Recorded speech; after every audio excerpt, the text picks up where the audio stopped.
In the middle of the primary campaign, there's no shortage of political conversation these days.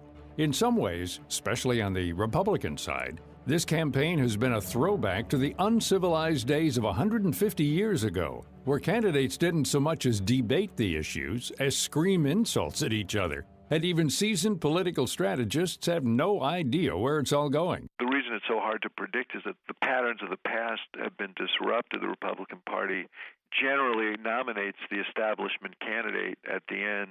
In this case, likely Rubio. Romney emerged, McCain emerged, Bush emerged. But this is a different kind of Republican Party. That's former political strategist David Axelrod, senior political commentator for CNN, director of the Institute of Politics at the University of Chicago, and author of Believer, My 40 Years in Politics. Trump and Cruz together have commanded a large share of the vote. So it's not clear to me that the establishment wins in this case. Axelrod was Barack Obama's political strategist for both of his presidential campaigns and senior advisor to the president in between. And he says it should be no surprise that many voters are looking for the exact opposite of Obama this time around. Axelrod says it happens whenever a two-term president leaves office. It was part of Obama's appeal in 2008. When he was about as far from outgoing President George W. Bush as you could get. When you look at the sort of hard-edged nature of the Republican primary and the fact that a guy like Donald Trump has done so well, I mean, Donald Trump's the antithesis of Barack Obama. He's as impulsive, as not deliberative, as coarse, as Obama is the opposite. He doesn't allow for nuance. He doesn't see areas of gray. Sometimes, Axelrod says, Americans like it when their presidents want to punch someone in the face. And after 8 years of Obama's uncanny coolness, now looks like one of those times. Obama's a guy who is willing to punch someone in the face if there's no other way to resolve a conflict. And I think that there are a lot of folks, particularly on the Republican side, who are in the punch first, ask questions later mode. Hence, you get the Donald Trumps, the Ted Cruzes, rising to the top of that race, and that's why some of the governors have fallen to the bottom. Axelrod says even Democratic voters have shown their desire for somebody who's not just like Obama, in the surprising rise of Senator Bernie Sanders against Hillary Clinton. He's been a very good candidate. You know, he's, in his own rumpled way, a very compelling, authentic tribune of his point of view. I think he's been rather narrow in his focus, but he certainly addressed things that are of great concern, not just to Democrats, but everyone. But I think that she has a broader reach, which will be demonstrated over time, including the ability to relate to the broad diversity of the Democratic Party and minority constituencies. But Bernie's done a great job. He's raised a lot of money in small donations. That will allow him to remain in the race for quite a while. You know, what drives candidates out of races is when they don't have the resources to run any longer. I don't think he's going to confront that problem in this campaign. Axelrod believes that Clinton will win the nomination, but only after a long struggle over the soul of the party. Many Sanders backers don't think the administration has kept its progressive promises when it's had the chance, but Axelrod says that ignores political reality. The president has always been someone who believes that you fight for as much progress as you can get, and that if you get 80% of what you want, that's better than nothing, as opposed to those who say you should get 100%. I really respect Bernie Sanders, and I think he's run a great campaign, but I heard him say in a recent debate that he helped write the Affordable Care Act, and he did contribute one element to it. He was a supporter of community health clinics, but he also threatened till the end not to vote for it because there was no public option in the Affordable Care Act, and there was no public option for a reason, which was that there were a number of Democrats who wouldn't support it. They felt it went too far. And this is the question I always raise with him, which is, how are you going to pass single-payer health care when we couldn't even get a public option through a Democratic Congress? The Obama legacy will be the subject of a great many commentaries over the next year, and the Affordable Care Act will top the list of both his supporters and detractors. Inside the White House, Axelrod says the certain difficulty of passing such a bill scared off many of Obama's advisors. I knew it was going to be hard. I was really torn because I advised the president on politics, and I told, as much as I think we need to do this, I don't know if this is the right time. And he said, if we don't do it in the first 2 years, we won't get it done. And And he said the consequences of not getting it done would be disastrous in terms of more and more people without insurance, higher and higher costs and so on, to the government, to families, to businesses. And he said, what are we supposed to do, put our approval rating on the shelf and admire it for 8 years? Or are we supposed to draw down on it to do things that are going to make a lasting difference for the country? And, I always say I like him so much because he listened to me so little. That was a really, really momentous decision on his part. And yes, we paid some price for it. There's no doubt about it. But I agree with him. We're not there to perpetuate ourselves in office. We're there to get things done. However, President Obama's legacy will also include criticism for ignoring political reality, trying to reach across the aisle long after it was clear the opposition was having none of it. One of my great disappointments has been we ran with the hope of bridging great divisions within our country.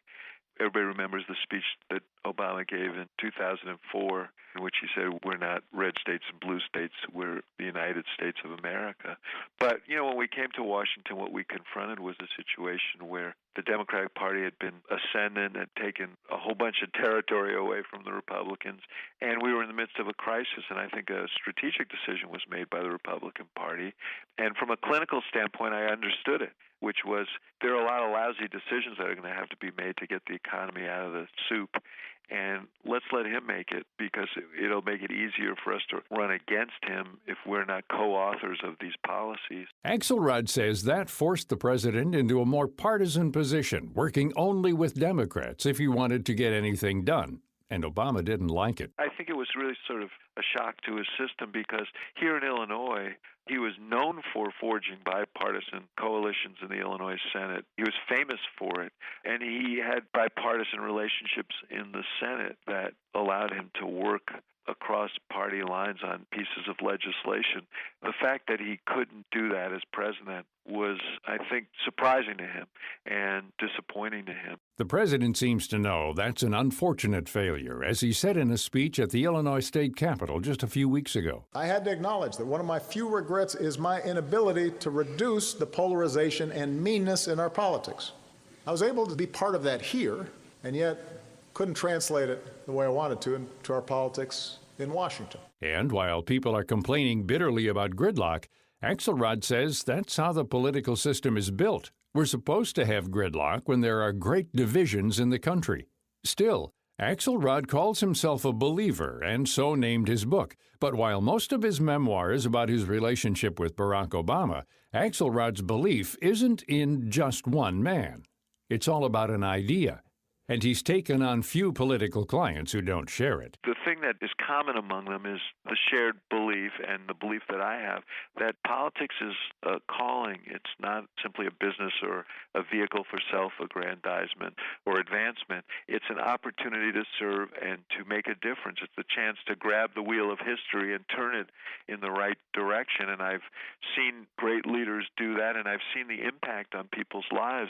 I believe in politics as a vehicle to make positive change. And nothing, despite the messiness of our politics, and it is messy, although not any more messy than it's been at times in the past in our history. It's just amplified more by our media. Despite all of that, I've seen the good that can be done. To me, that makes it a very worthy pursuit. A lot of people would say that these days, such idealism is popular only with starry-eyed dreamers. So why has hope gotten a bad name? Well, I think partly because we live in times of really profound change, and particularly changes in our economy. I mean, there are changes in the culture as well, but changes in our economy. Rapid changes that technology and globalization have brought. And we live in a time when the median income is exactly where it was in 1999. So there's a sense of frustration about that. And, there are all kinds of other issues that have arisen as a result of the revolution in media and how people process all of that. There's a lot going on out there that dismays people, and the fact that the political system hasn't responded to it as dramatically as people had hoped or wanted, I think has added to that. But even if it's framed in different words than hope and change, Axelrod says that's really what almost all successful political candidates are selling. Donald Trump, for example, talks about making America great again. It's the same thing. Hope is a durable thing. I think that is embedded in us, ingrained in us. And I do think that ultimately the candidates who will prevail are candidates who give people some hope for the future in whatever way they do it. I don't think that a grinding, woe is me, we're stuck, we can't get out of where we are is ultimately a winning strategy. So I still think there's a market for hope. It may be disguised as something else, but people want to believe the future can be better. And that's what's going to drive their vote and their choice. You can find out more about David Axelrod and all our guests through links on our website, viewpointsonline.net. You can also find archives of our segments there, as well as on iTunes and Stitcher. I'm Gary Price. Many of us swap meat for seafood on Fridays during Lent, but it can be a challenge to keep those dinners easy and exciting week after week. Chef Kevin Vetter of the McCormick Kitchens joins us to share simple tips to make every Lent Fish Friday delicious. Seafood is perfect for a quick Friday night dinner because fish fillets and shrimp don't take much time to cook. Try making a quick shrimp scampi. Simply cook shrimp in a skillet with half a cup of McCormick Scampi seafood sauce and serve over pasta. It's a family-friendly dinner that's ready in about 15 minutes. Or make taco night fish taco night. Big tilapia fillets coated in breadcrumbs and taco seasoning until flaky and golden brown. Serve with tortillas and provide toppings like avocado, cheese, and tartar sauce. For more recipes and tips, visit McCormick.com or find McCormick Spice on Facebook and Pinterest. Power to the fruit! New Fruitocracy squeezable fruit pouches from Dole celebrate a world where self-expression, individuality, and creativity reign above all. All natural fruit shines in this inspiring new snack. It's made from the real fruit you want and free of what you don't. Never any high fructose corn syrup and no genetically modified or engineered ingredients. Fruitocracy cares about what's inside above all else, so each squeezable pouch is packed with the real fruit that tweens crave. With Fruitocracy, tweens are free to express their individuality and pick the fruit pouch that best showcases their unique personal style. There's 6 delicious flavors to choose from, like apple mixed berry, apple pineapple, apple cherry, or good ol' apple, all in vibrant designs. So go ahead, encourage your tween to enjoy Fruitocracy, a snack that's as real as can be, just like them. Head to Fruitocracy.com for more. One of the biggest challenges facing mental health professionals is finding the right medication for an individual patient. With more than 130 psychotropic medications to choose from, it's difficult for doctors to know which will work best or which won't work at all. Up till now, they've had to go mostly by trial and error, but now there's a database called PEER that allows physicians to learn which medications have been effective for their peers' patients with similar brain patterns.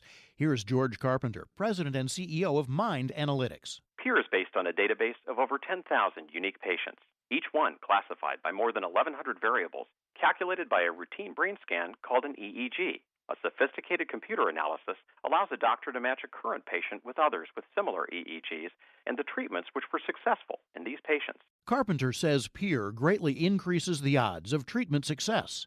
Find out more at mindanalytics.com. That's MYND analytics.com.